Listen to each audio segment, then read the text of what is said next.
اسٹیفیئرز کے موضوع دوستو السلام علیکم ناظرین گرامی، حضرت شمویل علیہ السلام کا سلسلہ نسب حضرت یعقوب علیہ السلام سے جا ملتا ہے۔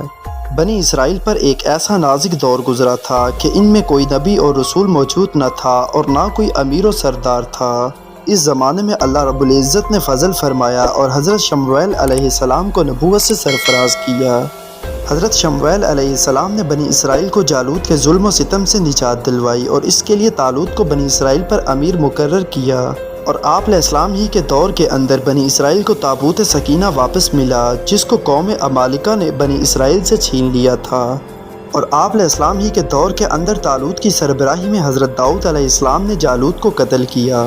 ناظرین اکرام، اس ویڈیو میں ہم بات کریں گے حضرت شمویل علیہ السلام کے حالات زندگی کے بارے میں، اور آپ کو بتائیں گے کہ آپ علیہ السلام نے بنی اسرائیل پر کون سے بڑے بڑے احسانات کیے۔ موضوع کے آغاز سے پہلے آپ سے گزارش ہے کہ چینل کو سبسکرائب کر لیں، جبکہ ویڈیو کو آخر تک ضرور دیکھیں۔ ناظرین گرامی، حضرت شمویل علیہ السلام کا ذکر قرآن مجید میں نام سے تو نہیں ہوا، البتہ سورہ بقرہ کے رکوع نمبر 32-33 میں بنی اسرائیل کا جو ایک واقعہ ذکر کیا گیا ہے۔ تمام مفسرین کرام کے نزدیک یہ واقعہ آپ علیہ السلام کے زمانے کا ہے۔ ابن کثیر نے آپ علیہ السلام کا سلسلہ نسب جو لکھا ہے، اس میں حضرت یعقوب بن حضرت اسحاق علیہ السلام سے ہوتا ہوا حضرت ابراہیم علیہ السلام تک جاتا ہے۔ تفسیر کشف الرحمن میں ہے کہ حضرت موسیٰ علیہ السلام کی وفات کے بعد جب بنی اسرائیل میں ابتری اور بددینی پھیلی تو ان کے سنبھالنے کے لیے حضرت یوشع علیہ السلام مقرر ہوئے۔ ان کے بعد حضرت کالب بن یوکانہ آئے، پھر حضرت الیاس علیہ السلام تشریف لائے، پھر اللہ تعالیٰ نے حضرت الیاس علیہ السلام کو بھیجا، غرضے کہ ان میں پے در پے رسول آتے رہے، مگر ان کی نافرمانی اور سرکشی میں روز بروز اضافہ ہوتا گیا، یہاں تک کہ تورات کو بھی بھلا بیٹھے اور فسق و فجور میں مبتلا ہو گئے، تو اللہ تعالیٰ نے ان پر عذاب بھیجا، اور قوم عمالقہ جو مصر اور فلسطین کے ساحلی علاقے میں آباد تھی، ان پر حملہ آور ہوئی اور ان کو قتل کیا اور ان کی فوج سے صوبوں پر قبضہ کر لیا۔ اس طرح یہ لوگ اپنی بدعمالیوں کے باعث کافروں کے زیر نگیں ہو گئے اور جالوت کی رعایا بن گئے۔ بنی اسرائیل کے لیے ایک نازک دور تھا، نہ کوئی نبی اور نہ رسول ان میں موجود تھا، نہ کوئی امیر اور سردار تھا، خاندان نبوت میں سے ایک حاملہ عورت کے علاوہ کوئی باقی نہ تھا۔ ان نکبت ادبار کے حالت میں اللہ تعالیٰ نے ان لوگوں پر فضل و کرم کیا۔ اس عورت کے ہاں بچہ پیدا ہوا تو اس کا نام شمویل رکھا گیا۔ جب حضرت شمویل علیہ السلام سن رشد کو پہنچے تو تمام بنی اسرائیل میں شرافت و دیانت کی بنا پر ممتاز و نمایاں نظر آنے لگے۔ اللہ تعالیٰ نے آپ کو نبوت سے سرفراز فرمایا اور بنی اسرائیل کی رشد و ہدایت پر مامور کیا۔ قوم کے لوگوں نے آپ علیہ السلام سے مطالبہ کیا، اگر آپ اللہ کے نبی ہیں تو ہمارے لیے ایک امیر اور بادشاہ مقرر کر دیں، تاکہ ہم ان کی سرپرستی میں کافروں سے جہاد کریں اور اپنے ملک کو ان ظالموں سے آزاد کرائیں۔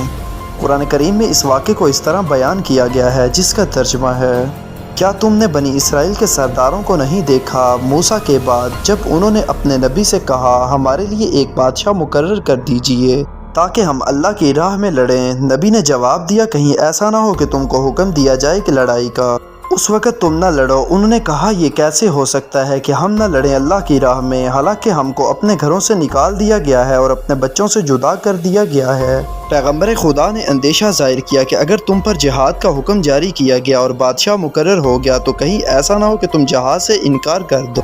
اس پر انہوں نے بڑے وثوق سے یقین دلایا کہ ہمارے انکار کرنے کا سرے سے جواز ہی نہیں، ان ظالموں نے تو ہمیں گھر بار اور بچوں سے الگ کر دیا اور انہوں نے ہم پر مظالم کے پہاڑ توڑ دیے ہیں، اس لیے اب ہم چاہتے ہیں کہ ہمارا ایک بادشاہ ہو اور اس کی سرپرستی میں ہم اپنے ملک کو آزاد کرا لیں اور ظالموں سے انتقام لیں، جیسا کہ ارشاد باری تعالیٰ ہے۔ اور ان کے نبی نے ان سے کہا، اللہ نے طالوت کو تمہارے لیے بادشاہ مقرر کیا ہے۔ انہوں نے کہا کہ اس کو ہمارے اوپر بادشاہت کیسے مل سکتی ہے، حالانکہ ہم اس کے مقابلے میں بادشاہت کے زیادہ حقدار ہیں۔ تفسیر کشف الرحمن میں ہے کہ اللہ تعالیٰ کی طرف سے حضرت شمویل علیہ السلام کو ایک نشان بتلایا گیا تھا، اس نے اتفاق سے وہ نشان حضرت طالوت پر صحیح نکلا۔ حضرت طالوت حضرت یعقوب علیہ السلام کے صاحبزادے بنیامین کے خاندان میں سے تھے، اور ایک عرصے سے یہ دستور چلا آتا تھا کہ نبوت حضرت یعقوب علیہ السلام کے صاحبزادے لاوی کے خاندان میں جاری تھی، اور مملکت آپ علیہ السلام کے صاحبزادے یہودا کی اولاد میں۔ بنیامین کی اولاد میں نہ نبوت تھی نہ بادشاہت۔ طالوت ایک غریب چرواہے تھے، یا کہا جاتا ہے کہ پانی بھرنے یا پلانے کا کام کیا کرتے تھے۔ بہرحال جب طالوت کی بادشاہت کا اعلان نبی نے اس طرح کیا، جس کا ترجمہ ہے کہ اللہ تعالیٰ نے تم پر طالوت کو بادشاہ مقرر فرما دیا ہے، اللہ تعالیٰ کے فیصلے کو قبول کرنے کے بجائے انہوں نے اعتراضات شروع کر دیے۔ کہ ان کے پاس مال و دولت نہیں، اس لیے ہم انہیں بادشاہ تسلیم نہیں کرتے۔ اس پر حضرت شمویل علیہ السلام نے جو جواب دیا وہ قرآن مجید میں اس طرح مذکور ہے۔ نبی نے کہا، اللہ نے تمہارے مقابلے میں اس کو چنا ہے اور علم اور جسم میں اس کو زیادتی دی ہے۔ اللہ اپنی سلطنت جس کو چاہتا ہے دیتا ہے، اللہ بڑی وسعت والا ہے، جاننے والا ہے۔ اللہ تعالیٰ کے پاک پیغمبر نے ان کے اعتراضات کے جواب میں فرمایا، اول تو تمہارے مقابلے میں اللہ تعالیٰ نے اس کو پسند فرمایا ہے، پھر اس کو سیاسی امور اور جنگی فنون کا علم وسیع پیمانے پر دیا ہے، اور اس کے ظاہری جسم اور قد و قامت کے پھیلاؤ میں بھی اس کو زیادتی دی۔ مطلب یہ کہ پیغمبر نے ان کے اعتراضات کے کئی جوابات دیے۔ نمبر 1، اللہ تعالیٰ کو انتخاب اور بزرگی کا حق حاصل ہے، اس نے اس کو چن لیا اور پسند فرما لیا۔ نمبر 2، پھر میدان جہاد میں سیاسی علم اور فن حرب کی ضرورت ہوتی ہے، وہ علم اس کو اللہ تعالیٰ نے خوب شرح و بسط کے ساتھ دیا ہے۔ نمبر 3، بادشاہ کو ظاہری وجاہت اور رعب و دبدبے کی ضرورت ہوتی ہے، تو اس کے لیے اللہ تعالیٰ نے اس کے جسم کا پھیلاؤ بھی کافی دیا ہے کہ تم سب میں وہ بلند قامت اور ہر شخص کے دل میں اس کے دیکھنے سے ہیبت پیدا ہوتی ہے۔ نمبر 4، اللہ تعالیٰ مالک الملک ہے، سلطنت اور بادشاہ سب اسی کی ہے، وہ جس کو چاہے دے دے، تم کون ہو اعتراض کرنے والے۔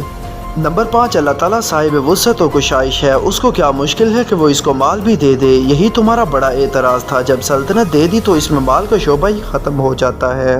نمبر 6، وہ بڑا علیم اور خوب جاننے والا ہے، اس کو بادشاہت کا اہل کون ہے یہ خوب معلوم ہے، اور کس میں بادشاہت کی صلاحیت موجود ہے یہ بھی وہ جانتا ہے۔ لوگوں نے پیغمبر سے طالوت کے بادشاہ ہونے کی علامات دریافت کی تو اللہ تعالیٰ نے یہ نشانی بتلائی کہ تمہارے پاس تابوت سکینہ جو تم سے چھین گیا ہے واپس آ جائے گا، جیسا کہ قرآن مجید میں ارشاد باری تعالیٰ ہے۔ اور ان کے نبی نے ان سے کہا، اس طالوت کی بادشاہ ہونے کی نشانی یہ ہے کہ تمہارے پاس وہ صندوق آ جائے گا جس میں تمہارے رب کی طرف سے تمہارے لیے تسکن کا سامان ہے، اور آل موسیٰ اور آل ہارون کی چھوڑی ہوئی یادگاریں ہیں۔ اس صندوق کو فرشتے اٹھائے ہوئے ہوں گے، اس میں تمہارے لیے بڑی نشانی ہے اگر تم یقین رکھنے والے ہو۔ بنی اسرائیل میں نسل در نسل ایک صندوق چلا آتا تھا، ان کا خیال اس کے متعلق یہ تھا کہ یہ حضرت آدم علیہ السلام کے ساتھ اترا ہے۔ بہرحال جب یہ صندوق حضرت موسیٰ علیہ السلام کے پاس پہنچا تو وہ اس میں تورات رکھتے تھے، اور یہ صندوق ایک متبرک چیز خیال کی جاتی تھی۔ جب کبھی دشمنوں سے لڑتے تو اس صندوق کی اسلامی لشکر میں فرشتے نگرانی کرتے، اور بنی اسرائیل اس کی برکت سے فتح کے امیدوار رہتے تھے۔ حضرت موسیٰ علیہ السلام کی وفات کے بعد بنی اسرائیل میں خرابی پھیلی تو عمالقہ کے لوگ وہ صندوق ان سے چھین کر لے گئے۔ آخر اللہ تعالیٰ نے ان کے دل میں دہشت ڈال دی، کیونکہ ان کے بہت سے آدمی اس صندوق کی بے ادبی کی وجہ سے مر گئے، تو انہوں نے گھبرا کر اس کو 2 بیلوں پر لاد کر اپنے ملک سے باہر نکال دیا اور بیلوں کو چھوڑ کر چلے گئے۔ فرشتے ان بیلوں کو ہانک کر لے آئے، اس طرح وہ صندوق طالوت بادشاہ کے مکان پر پہنچ گیا۔ موضوع قرآن میں حضرت شاہ صاحب رحمۃ اللہ علیہ فرماتے ہیں کہ بنی اسرائیل میں ایک صندوق چلا آتا تھا، اس میں تبرکات تھے۔ حضرت موسیٰ اور حضرت ہارون علیہم السلام لڑائی کے وقت اس کو آگے بھیج دیتے اور دشمن پر حملہ کرتے تو اللہ تعالیٰ فتح دے دیتا۔ جب بنی اسرائیل بدنیت ہو گئے تو وہ صندوق ان سے چھن گیا، غنیم کے ہاتھ لگا، اور جب طالوت بادشاہ بنا تو وہ صندوق خود بخود رات کے وقت اس کے گھر کے سامنے موجود ہوا۔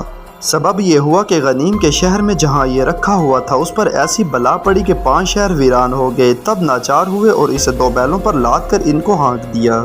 کہتے ہیں کہ اس میں تورات کی تختیاں تھیں، اور حضرت ہارون علیہ السلام کا امامہ اور حضرت موسیٰ علیہ السلام کے نالین تھے، اور حضرت ہارون اور حضرت موسیٰ علیہ السلام کے کپڑے تھے، اور ایک بوری میں من و سلوہ کے زمانے کی بچی ہوئی ترجبین اور چند وہ کلمات تھے جو پریشانی کے وقت پڑھے جاتے تھے تو اللہ پاک پریشانی دور فرما دیتا تھا۔ ان تبرکات کی وجہ سے مجاہدین کے قلب کو تسلی ہوتی تھی، اور اسی غرض سے یہ صندوق میدان جہاد میں مسلمانوں کے ہمراہ ہوتا تھا، اور اس کی برکت سے مسلمان اور ان کے نبی کامیاب ہوتے تھے۔ جواہر التفسیر میں ہے کہ تابوت سکینہ 24 ششمات یا صندل کا 3 گز طویل اور 2 گز عرض تھا۔ اس کو پروردگار عالم نے حضرت آدم علیہ السلام پر اتارا تھا۔ اس میں پیغمبروں کی تصویریں تھیں جو حضرت آدم علیہ السلام کی اولاد میں پیدا ہونے والے تھے، اور ہر پیغمبر کے گھر کے نمونے تھے، اور جناب سرور عالم خاتم النبیین صلی اللہ علیہ وسلم کا گھر یاقوت سرخ کا تھا، اور آپ علیہ السلام کی تصویر مبارک تھی کہ دیکھنے والے حیران ہو جاتے تھے۔ یہ صندوق حضرت آدم علیہ السلام پر اس وقت نازل ہوا تھا جس وقت حضرت آدم علیہ السلام نے حضرت شیس علیہ السلام سے نور محمدی صلی اللہ علیہ وسلم کی حفاظت کے بارے میں عہد نامہ تحریر کرایا تھا۔ وہ عہد نامہ یاقوت کی قلم سے بہشتی ریشم پر لکھا گیا تھا۔